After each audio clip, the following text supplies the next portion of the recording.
Good evening friend, आप लोग कैसे हैं? आई होप कि आप लोग अच्छे होंगे। चलिए इस वीडियो हम बात करेंगे अलंकार के बारे में। अलंकार अलंकार का मतलब होता है आभूषण। अलंकार का मतलब क्या होता है? आभूषण। काव्य में शोभा बढ़ाने वाले तत्व को क्या कहते हैं? अलंकार कहते हैं। यानी काव्य की जो शोभा बढ़ा देते हैं ऐसे तत्वों को हम क्या कहेंगे? अलंकार। काव्य की शोभा बढ़ाने वाले तत्व को क्या कहते हैं? अलंकार। मुख्य रूप से अलंकार के 3 भेद होते हैं। अलंकार के मुख्य रूप से कितने भेद होते हैं? 3 भेद होते हैं। नंबर 1 है शब्दालंकार, नंबर 2 है अर्थालंकार, नंबर 3 है उभयालंकार। तो शब्दालंकार, अर्थालंकार, उभयालंकार। शब्दालंकार का मतलब है वे शब्द जो शब्दों में प्रयुक्त होकर काव्य की शोभा बढ़ा देते हैं, वो क्या है? शब्दालंकार। अर्थालंकार क्या है? जो अर्थों में प्रयुक्त होकर उसकी शोभा को बढ़ाते हैं और यानी अर्थों में चमत्कार उत्पन्न करते हैं, ऐसे शब्दों को हम लोग क्या बोलते हैं? अर्थालंकार। उभयालंकार यानी जो शब्दों में और अर्थों में दोनों में चमत्कार उत्पन्न करते हैं, ऐसे शब्दों को हम लोग बोलते हैं उभयालंकार। तो जो शब्द अलंकार होते हैं उसके मुख्य रूप से कुल भेद होते हैं।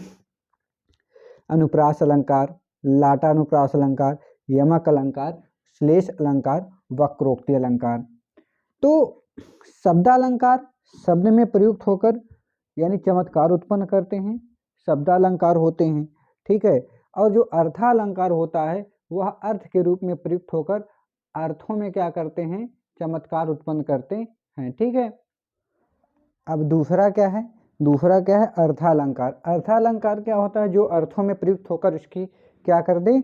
अर्थों में प्रयुक्त होता है और उसमें चमत्कार उत्पन्न करता है, क्या कहलाता है? अर्थालंकार।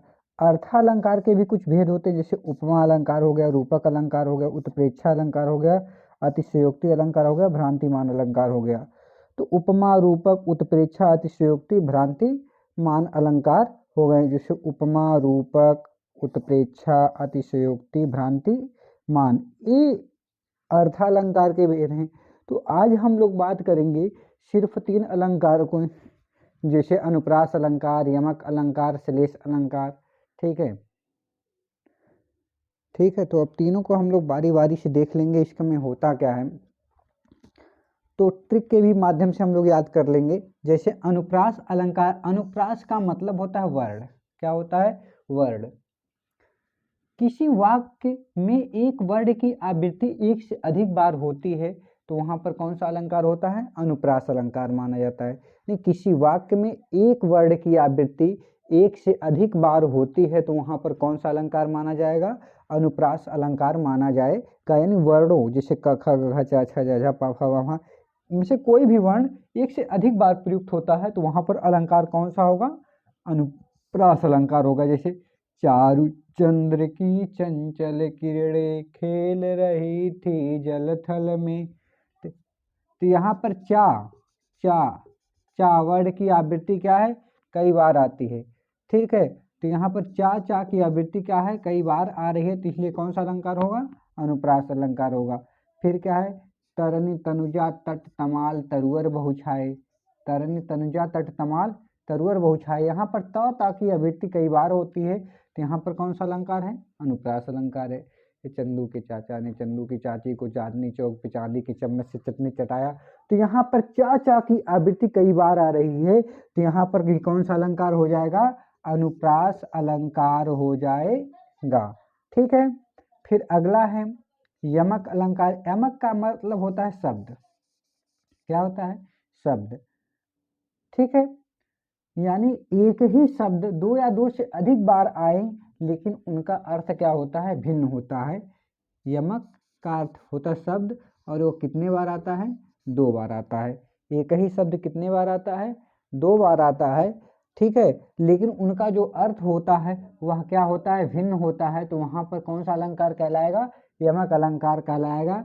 जैसे काली घटा का घमंड घटा, यानी काली घटा, घटा का मतलब जो बादलों की घटा होती है, का घमंड,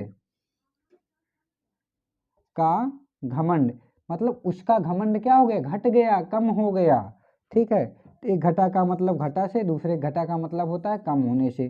तीन बेर खाती तय, तीन बेर खाती है, यानी 3 बेर खाती है। जो 3 टाइम खाता है, सुबह शाम दोपहर, वह अब कितनी बार खा रहा है? 3 बार खा रहा है। ठीक है, तो ये भी कौन सा अलंकार हो गया? यमक अलंकार हो गया।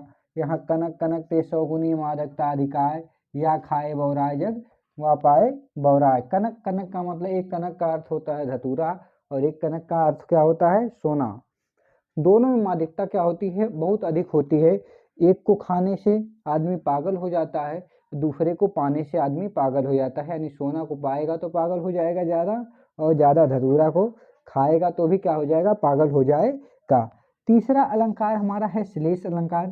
श्लेष का अर्थ क्या होता है? चिपकना। श्लेष का क्या अर्थ होता है? चिपकना। यानी जब कोई एकाधिक अर्थों में, जब कोई शब्द एकाधिक अर्थों में प्रयुक्त होता है तो वहां पर कौन सा अलंकार होता है? श्लेष अलंकार होता है।